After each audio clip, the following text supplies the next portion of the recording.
Good morning, children. Today we will read chapter number 7. Title of the chapter is A Visit to Cambridge. Students, it is very important here to read this part before reading the chapter because from these two paragraphs we will come to know about what this chapter is. Let's read it. This is a story of a meeting between two extraordinary people, both of them disabled or differently abled, as we now say.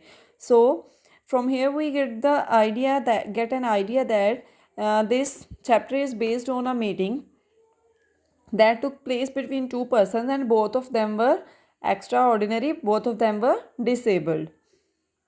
One is Stephen Hawking is one of the greatest scientists of our time. He suffers from a form of paralysis that confines him to a wheelchair and allows him to speak only by punching buttons on a computer which speaks for him in a machine like voice. Here confines means within certain limits. One is this scientist Stephen Hawking. He is disabled and वो totally wheel chair पे है और वो ना ही खड़ा हो सकते अपने आप, सिर्फ ना ही वो बोल सकता है, सिर्फ वो अगर वो अपना मैसेज कन्वे करना चाहता है, कोई बोलना चाहता है कुछ, तो he can speak only by punching buttons on a computer. Second is Firdaus Kanga. Children, Firdaus Kanga is also the author of this chapter. He is a writer and journalist who lives and works in Mumbai. Kanga was born with brittle bones and tended to break easily when he was a child. इसकी जो disability ये थी कि इसकी bones जो थी वो इतनी वीक थी ड्यूरिंग सिंस हिज चाइल्डहुड कि वो ईजिली ब्रेक हो सकती. लाइक हॉकिंग, कांगा moves around in a wheel chair. इन दोनों में what is the similarity between these two person that they both are in a wheel chair or they both move around in a wheelchair. The two great men exchange thoughts on what it means to live life in a wheelchair and on how the so-called normal people react to the disabled. This chapter will reveal to us the thoughts of these two persons, Firdaus Kanga and Stephen Hawking, that how normal people react to the disabled one. Come to the chapter now. Cambridge was my metaphor for England, and it was strange that when I left, it had become altogether something else because I had met Stephen Hawking there. It was on a walking tour through Cambridge that the guide mentioned Stephen Hawking. Poor man, who is quite disabled now, though he is worthy successor to Isaac Newton, whose chair he has at the university. In the first sentence, my is the author of this chapter. Metaphor meaning is figurative meaning and guide is assistant जो किसी की help करता है and successor means inheritor. Here we read earlier England was important to the author only because there was Cambridge, but now it had a greater importance for the writer. He had met Stephen Hawking there when he was on a walking tour. Stephen Hawking is a disabled person. He is the successor of Isaac Newton and has his chair at the university. Means जो Isaac Newton की university में position थी वो अब किसकी है after him this man Stephen Hawking. And I started because I had quite forgotten that this most brilliant and completely paralyzed astrophysicist meaning is given in the glossary. The author of A Brief History of Time, name of a book, one of the biggest bestseller ever lived here. He is a brilliant astrophysicist. He is also the author of A Brief History of Time. It is the biggest bestseller of his time. When the walking tour was done, I rushed to a phone booth and almost tearing the cord so it could reach me outside, phoned Stephen Hawking's house. There was his assistant on the line, and I told him I had come in a wheelchair from India. Perhaps he thought I had propelled myself all the way to write about my travels in Britain. I had to see Professor Hawking. Even 10 minutes would do.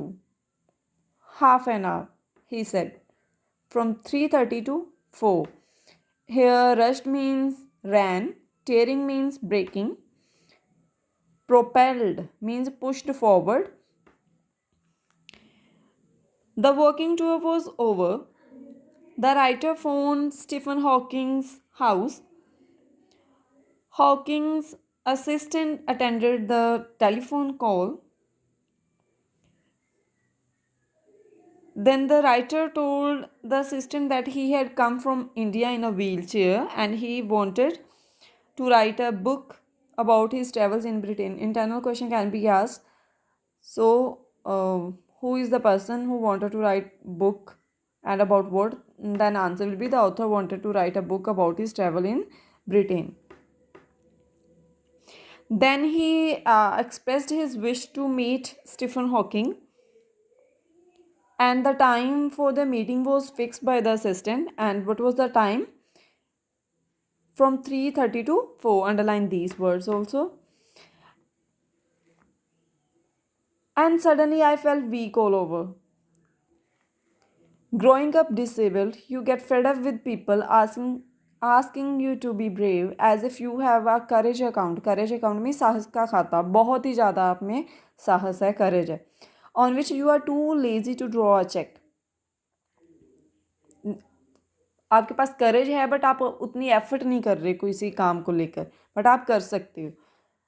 We'll discuss it later. The only thing that makes you stronger is seeing somebody like you achieving something huge. Then you know how much possible and you reach out further than you ever thought you could. I haven't been brave, said the disembodied computer voice the next afternoon. I have had no choice. Here is Stephen Hawking, and disembodied means existing without body. Then the interview began on time. The writer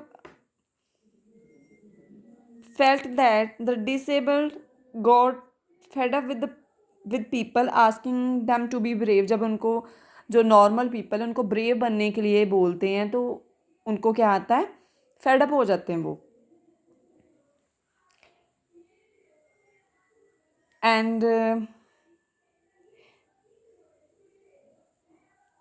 they got a strong feeling or they became stronger on seeing somebody like them achieving something huge. Like अगर कोई एक disabled person दूसरे disabled person को देखता है कि वो कुछ समथिंग ह्यूज अचीव कर रहा है, गेन कर रहा है, तो इससे उनको क्या मिलती है, वो इंस्पायर होते हैं रादर दैन कि नॉर्मल पीपल उनको आके बोलें कि आप कर सकते हो ऐसा कुछ, चाहे आप में करेज है, like this. Then the computer voice replied that Professor Stephen Hawking had never been brave. He had no choice in it. Surely, I wanted to say living creatively with the reality of his disintegrating body was a choice. But I kept quiet because I felt guilty every time I spoke to him, forcing him to respond. There he was, tapping at the little switch in his hand, trying to find the words on his computer with the only bit of movement left to him, his long pale fingers. Even so often, his eyes would shut in frustrated exhaustion, and sitting opposite him, I could feel his anguish. The mind beyond with thoughts that came out in frozen phrases and sentences, stiff as corpses. Here, let me tell you meaning of some difficult words. in this para, in second line, this word means disintegrating, means breaking up. Next is forcing, means compel. Next is anguish, distress. Beyond meaning is given in the glossary, and corpses means dead body. Here the author wanted to ask another question from Stephen Hawking, but he felt guilty every time because Stephen Hawking had to answer with very much difficulty because he couldn't talk even. He had to face problem even in punching buttons on the computer. He felt quite tired, and the writer himself could easily feel his tiredness, distress. But the author could feel that Stephen Hawking's mind was very active. His mind was active, but reality was this that वह अपने thoughts जो जितने active उनके mind में हैं उतने actively वो express नहीं कर सकता बिकॉज वो बोल नहीं सकता और उसको जैसे सिर्फ 1-2 वर्ड्स में ही आंसर देता है और वो भी हार्डली उसको मतलब punching buttons on a computer. तो वो ऐसा लगता है कि जैसे वो कोई एक्टिव चीज़ जब बाहर आई उसके थॉट्स जितने एक्टिव माइंड में थे जब वो बाहर आए तो वो लाइक डेड बॉडीज़ की तरह उतना ही एक्टिवली एक्सप्रेस नहीं किए गए।